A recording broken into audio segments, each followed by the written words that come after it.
इति पिसो भगवारहं सम्मा सम्बुद्धो विद्याचरणसम्पन्नो सुगतो लोकविदो अनुत्तरो पुरीषधम्मसारथि सत्था देवमनुस्सारं बुद्धो भगवाति। दुःखमुक्त महामानव तथागत सम्यक संबुद्ध तथागतांचा पावन पवित्र सद्धम्म, तथागताच्या सद्धम्माचा प्रचार आणि प्रसार करणारा तथागत निर्मित पवित्र भिक्खू संघ, बोधिसत्व डॉक्टर बाबासाहेब आंबेडकर, ज्या महान परमरत्नांना सर्वप्रथम त्रिवार अभिवादन करतो। सातवाहन बुद्धविहार सिद्धार्थनगर हडको यनबारा छत्रपती संभाजीनगर या ठिकाणी वर्षावासातील धम्मपर्वामध्ये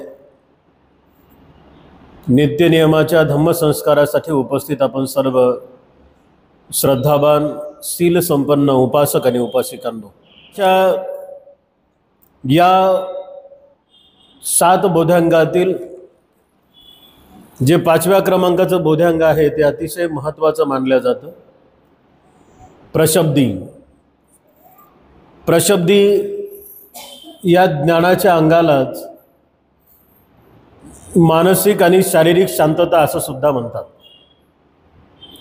म्हणजे आता मनामध्ये काहीच नाही आहे आणि शरीरसुद्धा वाईट कृत्यापासून वाचलेलं आहे। म्हणजे मनाने कुविचार नाहीत आणि शरीराने कुआचरण नाही, सर्व काही चांगलं आहे। आता मनाची अवस्था अशा पद्धतीनं झालेली आहे ज्याला प्रशब्दी म्हटलं जातं। प्रशब्दीच माणसाच्या मनामध्ये आल्यानंतर किंवा प्रशब्दीचा उदय माणसाच्या मनामध्ये झाल्यानंतर, आता हा कोणता माणूस असेल ज्याला आपण साधक म्हणतो, है ना? सर्वसाधारण माणसाच्या मनामध्ये ही प्रशब्दी मनाची अवस्था प्राप्त होत नाही। सर्वसाधारण माणसाच्या मनाला ही प्रशब्दी नावाची मनाची संबोधांगाची अवस्था जर प्राप्त करायची असेल त्याला खूप मोठा परिश्रम आहे, खूप मोठे अभ्यासाची पायरी किंवा खूप दिवस द्यावे लागतात, रात्र आणि दिवस द्यावी लागते, तेव्हा माणसाला कुठेतरी ही प्रशब्दी मनाची अवस्था प्राप्त होत असते। प्रशब्दी मनाची अवस्था कोणाला प्राप्त होते तर बोधिसत्वाला, है ना?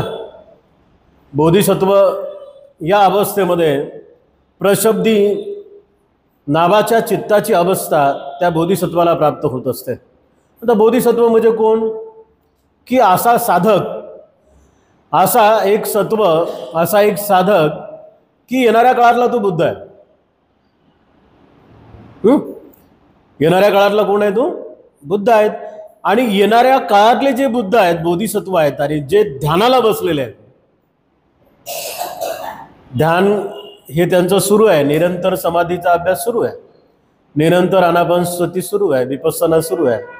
आणि मग आनापानसती विपස්සनेच्या माध्यमातून जी काही चित्ताची अवस्था निर्माण झालेली आहे त्याला प्रशब्दीयुक्त चित्ताची अवस्था म्हटलं जातं। चित्त हे शांतप्रिय आणि गंभीर असतं, म्हणजे अजिबात त्याला कुठल्याच बाहेरच्या गोष्टींचा उपद्रव त्या चित्ताला होत नाही।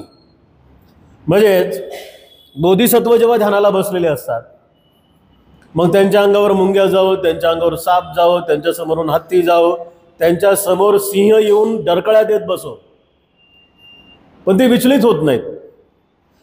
आणि विचलित यासाठी होत नाहीत कारण 10 पारमितांचं आचरण पूर्ण असतं आणि 10 पारमितांच्या आचरणामध्ये मैत्री पारमिता, तर त्या मैत्री पारमिताच्या साहाय्याने जेव्हा ते बसलेले असतात तेव्हा ते ध्यानाला बसल्याबरोबर त्यांच्या आजूबाजूला असे वलय तयार होतात, मैत्रीचे वलय, की कुठलाही हिंस्र पशु त्यांना इजा करू शकत नाही, एवढी महान अशी करुणेची बल किंवा मैत्रीची क्षमता त्यांच्याकडे असते। आणि म्हणून जनावरं, कितीही मोठा डायनासॉर सारखा प्राणी जरी आला तरी बुद्ध बनणाऱ्या बोधिसत्वास ते संकल्पापासून हलू शकत नाहीत। जसं आपण बऱ्याच वेळेस पाहिलेलं आहे, अनेक अशा घटना घडल्यात सिद्धार्थ गौतमाच्या बोधिसत्व असताना अवस्थेमध्ये, परंतु त्यांच्या मनाची अवस्था अजिबात डगमगली नाही। संबोधी प्राप्तीसाठी या दोन्ही अंगाचा सराव अत्यंत महत्त्वाचा आहे। कुठल्या दोन्ही अंगाचा? समाधी आणि प्रशब्दी, बरोबर आहे। म्हणजे याचाच अर्थ असा आहे की प्रशब्दी ही अशी मनाची अवस्था आहे की ती अचल आहे, तिला कोणीही बदलू शकत नाही। या अवस्थेमध्ये साधकाच्या मनाचे हित जोपासले जाते, सोबत या अवस्थेमध्ये लोककल्याण साधले जाते। बोधिसत्वाच्या या बोधांगाच्या भावनेतून अत्यंत महत्त्वाचे दोन कार्य घडतात। कोणाची कार्यपद्धती आहे? तर बोधिसत्वाची आहे ना। हे 7 बोधांगाची भावना करणारा कोण असतो? तर हा बोधिसत्व असतो। आणि हा बोधिसत्व जेव्हा एक एक बोधांग प्राप्त करत प्रशब्दीपर्यंत येतो, 5व्या बोधांगापर्यंत येतो, तेव्हा 5व्या बोधांगापर्यंत आलेला बोधिसत्व त्याची मनाची अवस्था अचल असते, आता ते हलत नाही, म्हणजे पर्वतासारखी, पर्वता समान आहे अशी मनाची अवस्था आहे। मग इथे 2 कल्याणकारी कामं होतात। कोणते? एक तर त्या चित्तामध्ये समग्र मानव जातीच्या हिताचा विचार येतो, आणि दुसरं तेच चित्त आता बुद्धत्वाच्या मार्गाकडे लागलेलं आहे, बरोबर आहे।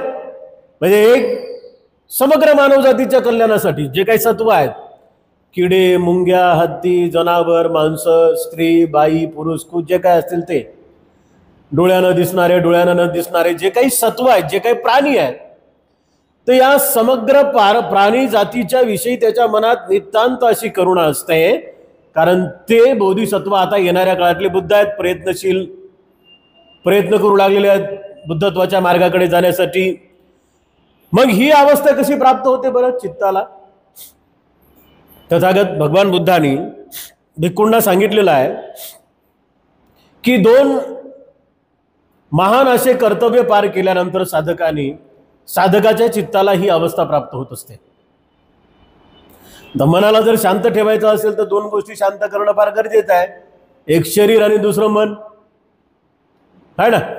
आणि तथागत सम्यक संबुद्ध म्हणतात की कायिक गंभीरता आणि मानसिक गंभीरता ही अतिशय महत्त्वाची आहे। म्हणजे मन जर शांत असेल तर शरीर शांत होईल, आणि शरीर जर शांत नसेल तर मन कसं शांत होईल?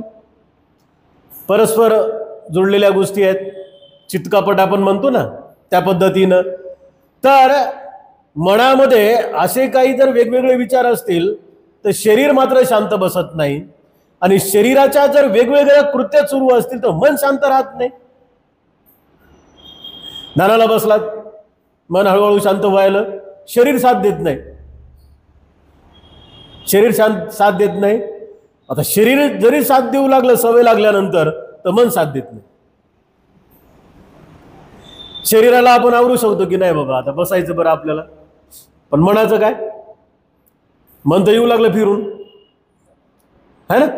म्हणजे या प्रशब्दी नावाच्या चित्ताची अवस्था अशी आहे बोधिसत्वाच्या चित्ताची की या चित्तामध्ये 2 गोष्टी कायमस्वरूपी टिकलेल्या आहेत, एक म्हणजे मनाची शुद्धता आहे आणि शरीराची सुद्धा शुद्धता आहे। संबोधी प्राप्तीसाठी ह्या 2 गोष्टी अतिशय महत्त्वाच्या मानल्या जातात, एक म्हणजे कायिक शुद्धता आणि दुसरी म्हणजे मानसिक शुद्धता, है ना। म्हणजे संबोधी म्हणजे काय?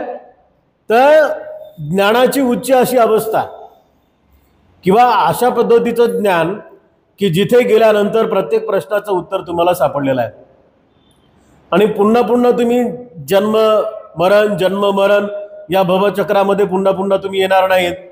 तर अशा संबोधीची अवस्था, सर्वांगीण ज्ञानाची अवस्था, की ज्या ज्ञान अवस्थेपर्यंत पोहोचता पोहोचता तुम्ही अनंत पारमिता पूर्ण केलेल्या आहेत. तुम्ही कायमस्वरूपी शरीराची आणि मनाची शुद्धता प्राप्त केलेली आहे. आणि जेव्हा ही अवस्था प्राप्त होते तेव्हा तथागत सम्यक संबुद्ध म्हणतात की प्रथम ध्यानात अवस्था प्राप्त होते, संज्ञा संस्कार रूप शांत होऊन गांभीर्य प्राप्त होते, चित्त उदात्त या अवस्थेत असते, चित्ताची अवस्था भावनेसाठी अनुकूल होते. आता बघा, असे बरेच तुम्हाला उदाहरण दिसतील जेव्हा आपण बौद्ध साहित्याचा अभ्यास करतो. काही काही भिक्खू एका सेकंदामध्ये 6व्या ध्यानात जायचे. बुद्धाची गोष्ट नाही आहे. काही काही भिक्खू, काही काही उपासक उपासिका म्हणजे बसलेत है ना, बसल्या बसल्या ते प्रथम द्वितीय तृतीय चतुर्थ पंचम 6 आणि 7 ध्यानापर्यंत जायचे. एवढी पॉवर काही लोकांमध्ये होती. बरं, ते कसे काय जायचे? एक सर्वसाधारण उदाहरण बघा. आपल्या घरामध्ये ते 1000 बुद्धांचा एक फोटो असेल, त्याला 1000 बुद्धा म्हणतात है ना. तर असं समजा की ज्याला पाहिल्या पाहिल्या त्या 1000 बुद्धामध्ये एकच बुद्ध दिसतो, त्याला ध्यानाची अवस्था आहे. आता काही काही लोकांना ती मिरॅकल वाटते, आश्चर्य वाटते, पण आश्चर्य अजिबात नाही आहे. ते तो फोटो तसा बनवलेला आहे की ध्यानाची अवस्था विकसित झाली पाहिजे. साधा सुद्धा फोटो नाही तो. असे छोटे छोटे छोटे छोटे 1000 बुद्धांच्या मूर्त्या आहेत.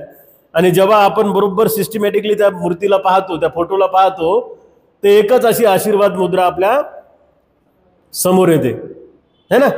मग काही लोकांना रात्रंदिवस पाहिलं तरी दिसत नाही, काही लोकांना महिनाभर पाहिलं तरी दिसत नाही, आणि काही लोकांच्या घरात ते 20-20 वर्षापासून फोटो आहे तरी त्यांना दिसला नाही. पण काही काही बिचाऱ्यांना असं पाहिलं की पटकन दिसते, आणि ते दिसल्याबरोबर मग लोकांना आपण सांगायलो की लोक आपल्याला एवढ्यात करतात. अरे काही सांगायले, आम्ही तर एवढ्या दिवसापासून पाहिलं आणि तुम्हाला कसा काय दिसला, म्हणजे काही सांगू लागले. मग माणूस वर्णन करते की हात कसा आहे, डोकं कसं आहे, किती मोठी मूर्ती आहे, पायाजवळ काय आहे, गुडघ्याजवळ काय आहे, या सगळ्या गोष्टी आपण सांगतो. पण त्या लोकांना ते विश्वास येत नाही, पण ते खरं आहे. आता याच्यात काही आश्चर्य आहे का? बरं, अजिबात नाही. ती पाहण्याची एक पद्धती आहे, ती पाहण्याची एक पद्धती आहे, आणि ज्याला जी पद्धत समजली त्याला ते पटकन दिसते. याच अर्थाने प्रशब्दी नावाच्या चित्ताची जी अवस्था आहे, तर या चित्त अवस्थेमध्ये काय आहे, बसल्या बसल्या तुम्ही ध्यानाचा आनंद घेऊ शकता. ज्या लोकांना 20-20 वर्षे ध्यान समजत नाही, परंतु या अवस्थेत जर तुम्ही गेलात, तुम्ही 5 मिनिटात बसल्यानंतर इतर लोकांना 20 वर्षात जे कमवता येणार नाही, तुम्हाला ते 5 मिनिटात कमवता येईल. का? कारण एवढ्या दिवसापासूनचा अनुभव आहे तुमच्याकडे, आणि त्या अनुभवाच्या खातीर तुमचं शरीरही शांत आहे आणि तुमचं मनही शांत आहे, आणि मनही शांत आहे आणि शरीरही शांत आहे, फायदा तर होईलच ना. आणि म्हणून अशा चित्ताच्या अवस्थेला तथागत सम्यक संबुद्ध हे प्रशब्दी नावाचं चित्त असं म्हणतात. या अवस्थेमध्ये 2 गोष्टी होतात. एक, शरीर आणि मनाचे दुःख नष्ट होते. बघा किती महत्वाची अवस्था ही. या सप्तबोधांगातलं अतिशय महत्वाचं बोधांग मानलं जातं ते म्हणजे प्रशब्दी. इतर जे 4 बोधांग आहेत, स्मृती, धम्मविचय, प्रीती, वीर्य, या 4ही बोधांगाच्या आधारावरती प्रशब्दी नावाचं बोधांग आता माणसाच्या चित्तामध्ये आल्यानंतर, किंवा प्रशब्दी नावाच्या चित्ताची अवस्था प्राप्त झाल्यानंतर, ही प्रशब्दी तुम्हाला बुद्ध बनण्यासाठी, पुन्हा एकदा सांगतो की ही चित्ताची अवस्था आहे. चित्ताची अवस्था कोणाची आहे? ही बोधिसत्वाच्या चित्ताची अवस्था आहे. दानशील, निष्कर्म्य, वीर्य, सत्य, शांती, अधिष्ठान, मैत्री, उपेक्षा, समाधी, 10 पारमिताचा अभ्यास करणारा जो बोधिसत्व आहे, की या जन्मामध्ये ते बोधिसत्व 10 पारमिताचा अभ्यास करू लागले का? नाही, अनंत जन्मापासून सुरू आहे त्यांचं काम. आणि अनंत जन्मापासून सुरू असलेल्या कामामध्ये जेव्हा प्रशब्दी नावाच्या चित्ताची अवस्था येते, तेव्हा ते आता बुद्धत्वाच्या मार्गापासून रिटर्न नाही, पुढेच जाणार. शेवट 100% ते बुद्ध होणार, अशी ही चित्ताची अवस्था आहे. आणि या प्रशुद्धी नावाच्या चित्ताच्या अवस्थेमध्ये शरीराचे आणि मनाचे दुःख नष्ट होतात. आता शरीराला आणि मनालाही दुःख होत नाही. अनेक भिक्खू भिक्खुणी, अनेक उपासक उपासिकांनी ही अवस्था, मनाची अवस्था ही प्राप्त केलेली आहे. आणि म्हणून ही अवस्था अत्यंत महत्त्वाची आहे. कारण तुम्ही बसलात ना, मग तुमचं काम सुरूच आहे, मग तुम्हाला कशाचाही फरक पडणार नाही. लक्षात, बसलात तर बसलात, म्हणजे बसला म्हणजे असं नाही तर काम सुरू आहे. काम कोणतं सुरू आहे? ध्यानाचं काम सुरू आहे. श्वासोश्वासाला बघणं सुरू आहे. पायाच्या नखापासून डोक्याच्या केसापर्यंत काय सूक्ष्म पद्धतीनं जाणण्याचं काम सुरू आहे की काय होऊ लागलं.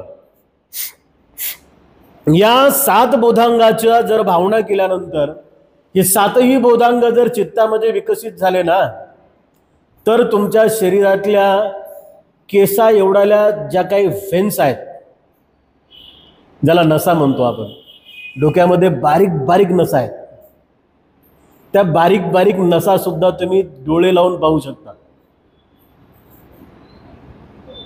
एवढी ताकद या 7 बोधांगामध्ये आहे.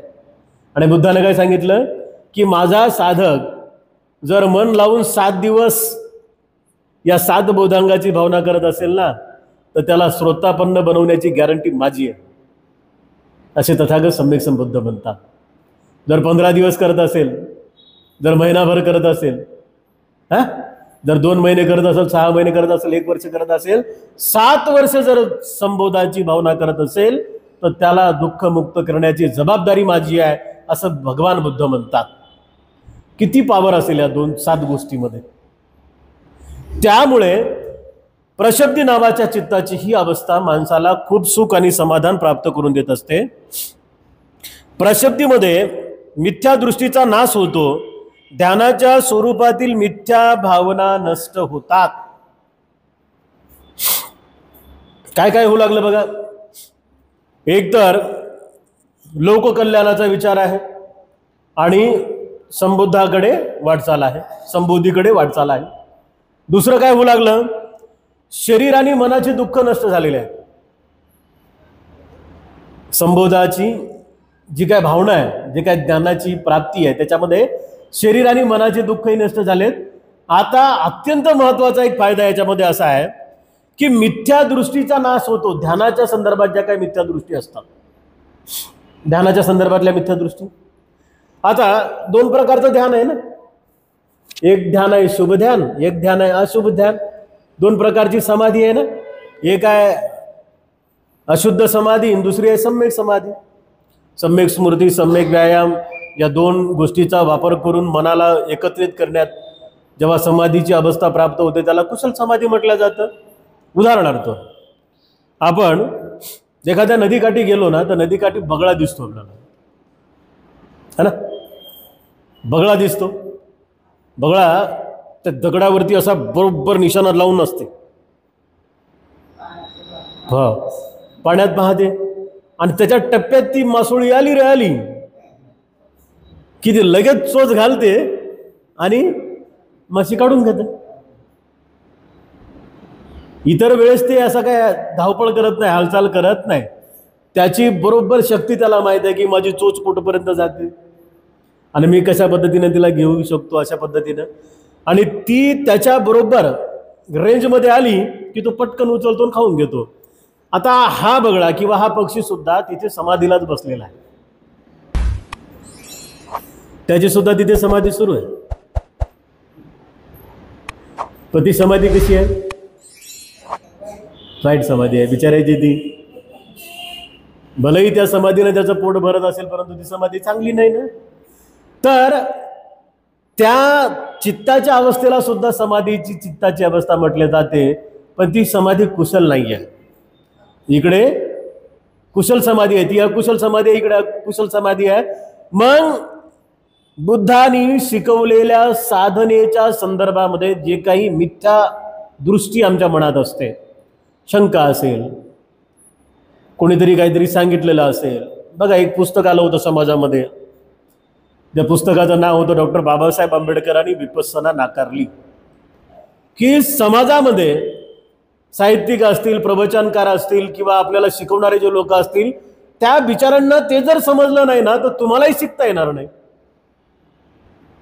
म्हणजे सांगणारा पण मिथ्या सांगू लागला, ऐकणारा पण मिथ्या ऐकू लागला, आणि फायदा काय तर काहीच नाही.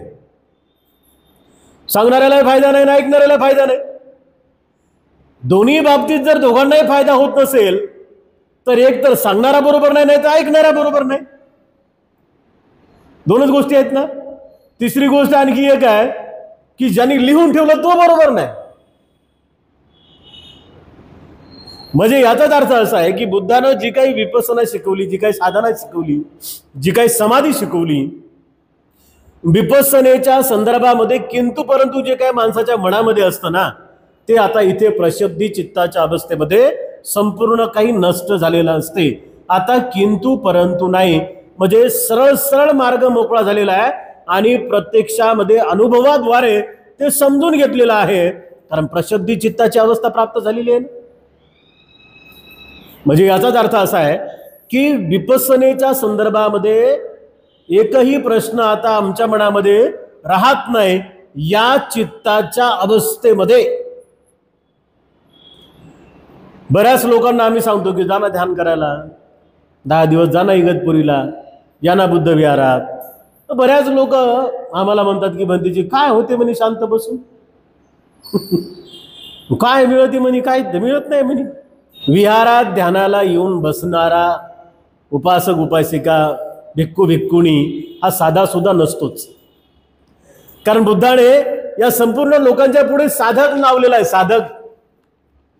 आणि हा जो साधक आहे हा साधक एवढा काही तरबेज असतो ध्यानामध्ये, कारण त्याच्या मनातली ही भावना पूर्णतः जळून खाक झालेली असते आणि त्याला 100% समजलेलं असते की याच्या अगोदर म्हणजे बुद्धाच्या अगोदर तन्हंकर बुद्ध, मेधंकर बुद्ध, महायुषी बुद्ध, शरणंकर बुद्ध, लोकविदू बुद्ध, दीपंकर बुद्ध, ज्योतिंदर बुद्ध, कौंडन्य बुद्ध, हे जे आहेत सम्यक संबुद्धापर्यंत, सिद्धार्थ गौतम बुद्धांपर्यंत, ते हे सारे काही याच आधारावर बुद्ध झालेले आहे.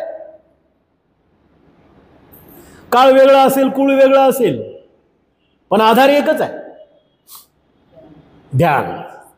आणि येणारे हजारो लाखो बुद्ध याच आधारावर बुद्ध होतील ना, त्याचा मार्ग थोडी वेगळा राहणार आहे नाही.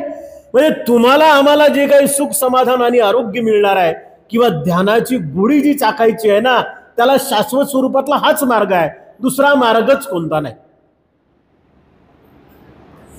आणि जेव्हा ही प्रशब्दी नावाच्या चित्ताची अवस्था तुमची आमची तयार होते तेव्हा ध्यानाच्या संदर्भामध्ये किंतु परंतु आमच्या मनामध्ये राहत नाही. ध्यान वेगवेगळ्या प्रकारचे आहेत समाजामध्ये, ध्यान वेगवेगळ्या प्रकारचे आहेत. काही ध्यान बघा ते असं म्युझिक वाजून केल्या जातात, हे पुस्तक वाचणं सुद्धा ध्यानाचा प्रकार आहे, शांत बसून ऐकणं सुद्धा ध्यानाचा प्रकार आहे, ज्याला म्युझिक मेडिटेशन म्हणतात. बऱ्याच ठिकाणी तुम्ही जर ऐकलं असेल, पाहिलं असेल, काही तर मस्त बाहेर देशामध्ये असं ढोल वाजवतात, ढडम ठुम ढडम ठुम, मोठाच्या मोठा ढोल असते आणि त्या ढोलाच्या आवाजानं लोक ध्यान करतात. बुद्धाने त्याला ध्यान म्हटलं नाही, त्याला क्षणिक समाधी म्हटलेलं आहे. म्हणजे तुमचा ढोल फुटला, बंद झाला, तुमचं ध्यान बोंबललं आहे का नाही. बुद्धाने आलंबन बघा किती छान दिलेलं आहे ध्यानासाठी. तुमचा श्वासोश्वास बंद झाला म्हणजे तुम्ही मेले, म्हणजे मेल्यापर्यंत सुद्धा तुम्हाला ध्यान करता येते, हे बुद्धाचं आलंबन आहे. बुद्धाने ते काय असं ते भांड नाही वाजवलं, असं मेडिटेशन बॉल म्हणतात त्याला, ते वाजवलं का बुद्धानं असं मग लक्ष द्या. कारण तथागत सम्यक संबुद्धांना माहित होतं की हे सगळं काही जे अवतीभोवती आहे हे शाश्वत स्वरूपात टिकणारं नाहीये. टिकणारं काय, श्वासोश्वास टिकणार आहे. आता श्वासोश्वास कुठपर्यंत टिकणार आहे, मृत्यूपर्यंत टिकणार आहे. म्हणजे ध्यान सुद्धा मृत्यूपर्यंत तुमच्या आमच्या कामाला येतं. बघा किती सूक्ष्म पद्धतीचा सद्गम आहे. त्याच्या बारीक बारीक गोष्टींचा विचार केला ना आपण तेव्हा लक्षात येतं श्वासोश्वासाची ही जी प्रक्रिया आहे ही तुम्हाला जिवंत ठेवण्यासाठी आहे. आणि त्यातल्या त्यात बुद्ध असं म्हणतात की श्वास सोडला म्हणजे तुम्ही मेले आणि श्वास घेतला म्हणजे तुम्ही जिवंत झाले. क्षणाक्षणाला जे तुमच्या मनाला ध्यानावर आणतं त्याला ध्यान म्हणतात. आणि जे तुमच्या मनाला ध्यानावर आणत नाही, जे काही तुम्ही करू लागलात त्याला ध्यान म्हणू नये. तर तथागत सम्यक संबुद्धांच्या माध्यमातून मिथ्या दृष्टीचा हा जो वावर आहे ध्यानाच्या संदर्भात चित्तामध्ये, तो संपूर्ण या प्रशब्दी नावाच्या चित्ताच्या अवस्थेमध्ये मिटून जाते. मनाच्या शांत प्राप्त अवस्था ही तेव्हाच होते जेव्हा साधक 3 प्रकारच्या शुद्धी करतो. एक तर हे सगळे फायदे, आणि हे फायदे कोणाच्या माध्यमातून, तर स्वचित्ताला समजून घेत असताना, स्वतःच्या चित्ताला परिशुद्ध करत असताना मिळालेले फायदे आहेत. म्हणजे मी ध्यान केलं तर त्याचा फायदा तुम्हाला नाही आहे, आणि तुम्ही ध्यान केलं तर त्याचा फायदा मला नाही आहे. ज्याचा त्यालाच. दानाच्या स्वरूपात तसंच आहे, ज्यानं दिलं त्यालाच फायदा मिळते है ना. म्हणजे सहाय्यक घटक असतात. सहाय्यक घटक कोणते असतात? तुम्ही समजा एखादं काम करू लागलात, समजा तुम्ही घरी ध्यानाला बसलात, तर तुमचे सहाय्यक घटक कोणते आहेत? तुमच्या घरातले मेंबर. आता ते सगळे तुम्हाला मदत करतात का बरं ध्यान करत असतात? नाही करत बिचारे. पण जे मदत करतात त्यांचं पुण्य कर्म होतं. दानाच्या स्वरूपात सुद्धा तसंच आहे. तुम्ही जे काही 10, 15, 20, 50 रुपये दिलेत धम्मकार्यासाठी, आता ते दान देताना जर तुमच्या मनाची भावना अशी पाहिजे की हे दान माझ्या मुक्तीसाठी काम करो. किती दिलं महत्वाचं नाही. 1000, 2000, 5000, 50,000, 1 लाख, 2 लाख, 15 लाख. तुम्ही पाणी हो, बोधी वृक्षाला तुम्ही पाणी टाकताय ना, तर ते दान आहे तुमचं. पण त्याच्यात आपल्या मनाची भावना कोणती असली पाहिजे की मला येणाऱ्या बुद्धाच्या काळात जन्म मिळो, माझी मुक्ती हो, मला निब्बाणाचा साक्षात्कार हो. या छोट्या छोट्या 3 गोष्टी लक्षात ठेवा. आणि जेव्हा या भावनेतून आम्ही करतो तेव्हा त्याचा फायदा होतो. फक्त नुसतं दिल्यानं कोणाचाच काहीच फायदा होत नाही. मग तुम्ही रोजचे 1000 रुपये आणून द्या, तुम्हाला फायदा कवडीचाही होणार नाही. जर ह्या भावना नसतील तर का बुद्धानं देणं सोडून दिलं असं नाही म्हटलेलं आहे कधीच. नाही. मग ह्या सगळ्या प्रक्रिया आल्या कशा? आता बघा, प्रशब्दी नावाच्या चित्ताची अवस्था प्राप्त करण्यासाठी आम्हाला काय गोष्टी शिकवल्या बुद्धानं? बुद्ध म्हणतात काया सुचिता करा. परस्पर गोष्ट आहे ना. कोणती? एक तर शरीर शांत झाल्यावर मन शांत होईल, आणि मन शांत झालं की प्रशब्दी मिळेल, गंभीरता प्राप्त होईल चित्ताला. चित्ताची समाधी युक्त चित्ताच्या अवस्थेकडे आपण जाऊ है ना.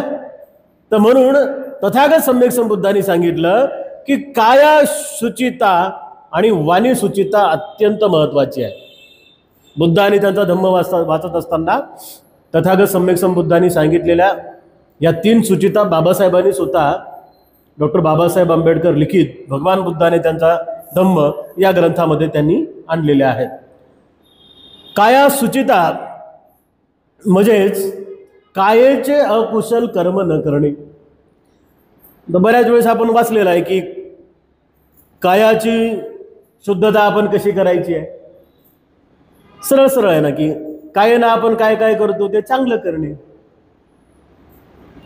म्हणजे कायेनं एकही असं वाईट कृत्य न करणे की ज्याचा परिणाम आम्हाला दुःखामध्ये भोगावा लागेल किंवा आमच्या मनाची अवस्था मलिन होईल. म्हणजेच कायेनं काय करणे? मग दान देणे, मदत करणे, परोपकाराची भावना जतन करणे. कायेनं जे जे चांगलं करता येते ते सगळं करणं चांगलं, याला कायेची सुचिता म्हणतात. वाचेची सुचिता अत्यंत महत्वाची आहे. म्हणजे फक्त शरीरानं चांगलं राहणं गरजेचं नाही आहे, तोंडानं पण.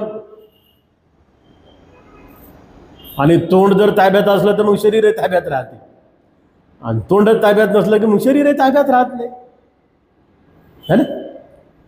काय म्हणतात बुद्ध की वाचेचे जे काय अकुशल कर्म आहे, म्हणजे मग खोटं बोलणे असेल, चुगली करणं असेल, कठोर बोलणं असेल, व्यर्थ बडबड करणे असेल, निंदा करणं असेल, किंवा काहीच काम नसताना बडबड करणं, काहीच काम नसते. बऱ्याच लोकांना आम्ही पाहतो इथं विहारात 15 मिनिटं उशीर झाला की लोक एकमेकाकडे पाहतात, कधी बंद करतात कधी बंद करतात. बाहेर जाऊन आमच्या बाया अर्धा तास बसतात, काय गप्पा मारतात माहित नाही.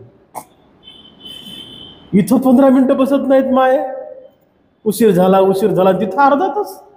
आता हे तर सुरत नसेल, भंतीजीने आज काय शिकवलं, दुसरंच सुरू राहते, पटर पटर पटर पटर पटर, आहे का नाही.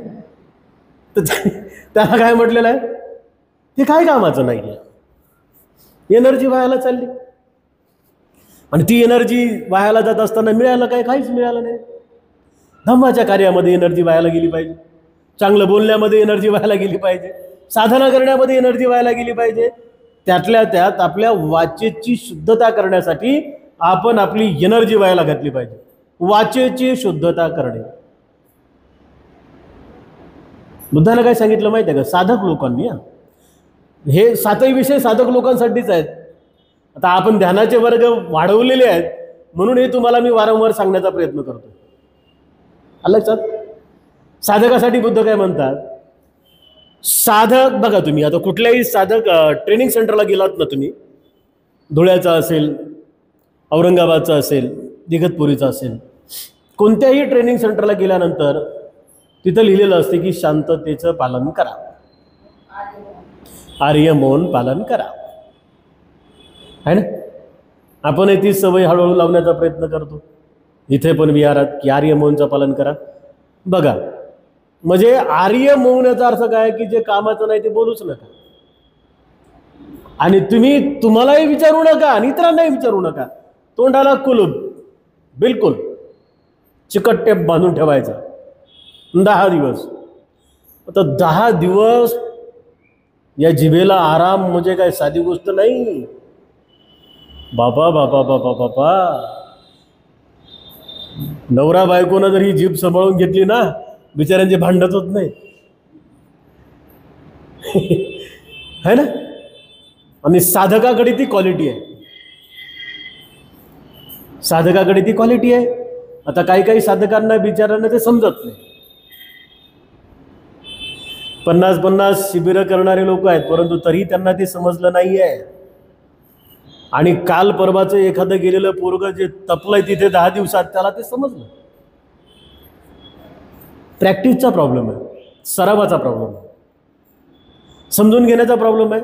इथे त्याचं ज्ञान खूप जास्त आहे आणि याचं ज्ञान कमी आहे असं नाही आहे, याचे प्रयत्न कमी पडू लागलेले आहेत. इथं वयाची आणि ज्ञानाची आट नाही आहे, इथं ज्यानं जास्त प्रयत्न केले त्याला फायदा तेवढा आहे. म्हणजे या प्रशब्दी नावाच्या चित्ताच्या चित्त अवस्थेमध्ये तथागत सम्यक्सम बुद्धांनी सांगितलं की तुमची शारीरिक शुचिता असली पाहिजे, शुद्धता असली पाहिजे, तुमची मानसिक शुद्धता असली पाहिजे, तुमची वाचेची शुद्धता असली पाहिजे. आता ही मनाची शुद्धता कशी करायची आहे? कायाची शुचिता आपल्याला समजली, वाचेची शुचिता आपल्याला समजली, मनाची शुचिता. साधनेच्या अभ्यासाने चित्ताला संयमी करणे साऱ्यात कठीण काम. ऐकायला, वाचायला, सांगायला, बोलायला, म्हणायला लय बरं वाटते, पण मग मनाला संयमी करणे त्याच्यासारखं काम अवघड कोणतंच नाही आहे. जगातलं साऱ्यात मोठं काम, अवघड मोठं, की साधनेच्या साहाय्याने मनाला संयमी बनवण्याचा प्रयत्न करणे. संयमी बनतं का हो? नाही बनत. खूप प्रयत्न आहेत त्याला, खूप प्रयत्न. मी तुम्हाला आताच मागे थोड्या वेळापूर्वी जी गोष्ट सांगितली किंवा जे उदाहरण सांगितलं 1000 बुद्धांचं, 1000 बुद्धांची प्रतिमा पाहायला बऱ्याच लोकांना 20-20 वर्ष लागले, पण काहीला सेकंदात दिसते, कारण त्यांच्याकडे ते संयम आहे, संयमी चित्ताची अवस्था. आणि मग ही संयमी चित्ताची अवस्था कशाने होते? तर आनापानसती करा, जे आपण करतोच. आनापानसतीच्या आधारावरती आपण सदैव स्मृतिवान होऊन जेव्हा ध्यान करतो तेव्हा ही चित्ताची अवस्था आपल्याला प्राप्त होते. म्हणजे स्मृतिवान तर राहा, पण सतर्क राहून काम करा. ध्यानामध्ये ह्या दोन गोष्टी फार महत्त्वाच्या आहेत. एक म्हणजे स्मृतिवान आणि दुसरं म्हणजे सतर्कता. सतर्कता काय काम करते तर तुमच्या शरीराचं निरीक्षण करते. डोळे बंद करून शरीराचं निरीक्षण करणं सुरू आहे. सती संपज्जन्य युक्त मनाची अवस्था, याला साधनेच्या स्वरूपात आपण जाणलं पाहिजे. आणि जेव्हा आपण साधनेच्या स्वरूपात जेव्हा जाणतो तेव्हा ह्या शुद्धता माणसाने पूर्ण केल्यानंतर त्याच्या मनामध्ये गंभीरता येते, तो शांत होऊन जातो. आणि शांत कोणता व्यक्ती असतो बरोबर, जो गंभीर असतो, है ना. गंभीर व्यक्ती शांत असेल ना, ज्याच्याकडे गंभीरता नाही तो शांत कसा होईल, नाही होऊ शकत. आणि म्हणून हे अतिशय महत्त्वाची ध्यानाची अवस्था आहे, ही उच्चतम ध्यानाची अवस्था आहे. कारण इथे काया वाचा आणि मन शांत करणाऱ्यालाच साधक म्हटलं जातं. आता अलीकडे एक विचार नवीन प्रस्थापित होतोय, साधक समाजाला बाधक असा एक विचार इकडे प्रसिद्ध होतोय बऱ्याच ठिकाणी. आणि ते आपलेच प्रवचनकार लोक म्हणतात की बाबा साधना करणाऱ्या लोकांचा काही समाजाला फायदा होणार नाही, साधना करणारे लोक काय कल्याण करू शकत नाही. पण त्यांना ते माहीत नाही बिचाऱ्यांना. साधना करणारा माणूस जरी जग बदलणार नाही तरी त्याचं स्वतःचं घर बदलेल, स्वतःला बदलेल ना. आणि साधक कधी समाजाला बाधक राहू शकत नाही, तर साधकाच्या द्वारे जगाचा उद्धार एक दिवस मात्र निश्चित होणार आहे. कारण ती बुद्धांची कला आहे. बाहेर देशातले लोक येऊन जर इगतपुरीला तपू लागलेत, आजही तुम्ही इगतपुरीला तुम्ही साधनेसाठी नंबर लावा लागत नाही. असे काही येडे लोक आहेत का बरं येऊ लागले ते बाहेर देशातले. आज अमेरिकेतले एक जोडपं इथं आलं होतं आपल्या विहारात. माझं जर स्टेटस कोणी कोणी पाहिलं असेल तर अमेरिकेचं जोडपं आलं होतं. त्या जोडप्याचं नाव होतं कुलकर्णी. कुलकर्णी कुलकर्णी माणसाला काय घ्यायचं ना विहाराचं. अजिंठ्याला गेले, येता येता या रस्त्यानं जाऊ लागले, बुद्धाचं विहार दिसलं, तिथे त्यांनी इनोवा थांबवली. त्यातला एक माणूस आला माझ्याकडे, म्हणे भंतेजी विहार पाहायचं. म्हटलं ठीक आहे. त्यांच्यासोबत चर्चा केली. त्या माणसानं सांगितलं की म्हणे भंतेजी मी अमेरिकेतल्या अमुक अमुक भागामध्ये राहतो, तिथून आम्ही इकडे आलो होतो आणि मी साधक आहे. साधक म्हटल्यावर ना तो आमच्या असं वाटतं की आमच्या घरातला माणूस आहे. भिक्षूंच्या बाबतीत तुम्हाला सांगतो, तुम्ही जसं म्हटलं ना, का हो तुम्ही कोण, आम्ही सोनवणे, आम्ही जाधव, आम्ही बोर्डे, आम्ही जावळे, आम्ही साळवे, है ना, आम्ही गवई, असं म्हटल्यावर तुम्हाला काय वाटतं, नाही आमचा भावकी आहे. साधक म्हणजे आमचा भावकी है ना. साधक म्हणजे आमचा भावकी. आमचा भावकी कोणता, म्हणजे त्याचा आणि आमचा एकच इरादा आहे, मनाला शांत करण्याचा, मनाला समजून घेण्याचा. तर तेव्हा ते मला सांगत होते की बडे भंतेजी आम्ही कुलकर्णी परिवार, आम्ही साधक आहोत. आणि मी आणि माझी बायको आम्ही रोज साधना करतो म्हणे, सकाळी 4 वाजता उठून 6 वाजेपर्यंत. अमेरिकेत काय गरज आहे लोकांना, अमेरिकेच्या लोकांना काय गरज आहे. तुमचा बुद्ध तर भारतातला आहे ना, मग त्यांनी का बरं तिकडं मिरवायचा बुद्ध घेऊन, आहे की नाही.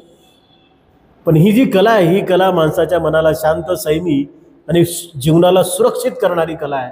आणि म्हणून याच कलेचा आपण वारंवार विचार करून ती विद्या तुमच्या आमच्या आयुष्यात आल्यानंतर खऱ्या अर्थाने आमच्या चित्ताची अवस्था ही परिशुद्ध करण्याचं सामर्थ्य त्या चित्त अवस्थेमध्ये आहे. आणि म्हणून ती चित्त अवस्था आपण जास्तीत जास्त करण्याचा प्रयत्न केला पाहिजे.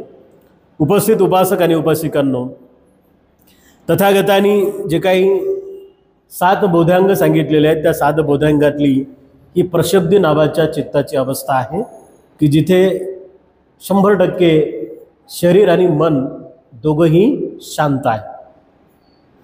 शांत म्हणजे मेल्याच्या अवस्थेमध्ये नाही आहे. 2 प्रकारची अवस्था आहे शांततेची. मेलेल्या माणसाला तुम्ही थंड पाणी टाका, साबण लावा, अत्तर लावा, निंबाचं पाणी द्या, त्याला काही घेणदेण नाही, त्याला काही घेणदेण नाही. ती शांत आहे, त्याचा स्वभाव शांत आहे. म्हणजे ती चित्ताची अवस्था कशी आहे. आता या मेलेल्या माणसाकडून काय शिकायचं आहे आपल्याला 2 मिनिटामध्ये. या मेलेल्या माणसाकडून आपल्याला काय शिकायचं आहे की त्याला तुम्ही काही बोला, काही घेणदेण नाही. ते म्हणणार आहे का हो आमच्याविषयी काय काय बोलायला तुम्ही, गरम पाणी टाका, थंड पाणी टाका, काहीच म्हणत नाही. ते बायको जवळ आली, लेकरं जवळ आले, नातेवाईक जवळ आले, काही घेणदेण नाही त्याला. त्याचं कसं आहे, शांत, बिलकुल शांत. म्हणजे इथे एक लक्षात ठेवा, प्रक्षुब्ध चित्ताची अवस्था काय आहे तर मेलेला तो शांतपणा आपण जिवंतपणे अनुभवला पाहिजे. आता हा जिवंतपणे कसा अनुभवायचा असतो. आवडणारा माणूस आला तरी शांत, लक्षात. आवडणारा माणूस आला तरी शांत, न आवडणारा माणूस आला तरी शांत. आवडणारा माणूस गेला तरी शांत आणि न आवडणारा माणूस गेला तरी शांत. आवडणारे शब्द आले तरी शांत, एखादी झणझणीत खमंगीत शिवी आली तरी माणूस शांत. अरे आवडणारी टेस्ट आली, चव, तरी शांत आणि न आवडणारे एखाद्या दिवशी ताटात आलं तरी शांत. न्यूट्रल, याला काय म्हणतात, समता. आणि ही न्यूट्रल मनाची अवस्था प्रक्षुब्धी म्हणूनच आपण तुम्ही आम्ही ज्या चित्ताकडे बघण्याचा प्रयत्न केला पाहिजे. आणि ती चित्ताची अवस्था तुमची आमची प्राप्त होतेच. त्याला फक्त व्यवस्थितपणे अभ्यास, साधना, सती आणि निरंतर सरावाची गरज आहे. ती आपण कराल अशी अपेक्षा व्यक्त करतो. आजच्या धम्मसंस्कारामध्ये अधिक आपल्याशी संवाद न साधता आपल्या सर्वांप्रती खूप खूप मंगल मैत्री व्यक्त करून आजचा धम्मसंस्कार या ठिकाणी समाप्त करतो. भवतु सब मंगलम. आपल्या सर्वांचं मंगल हो.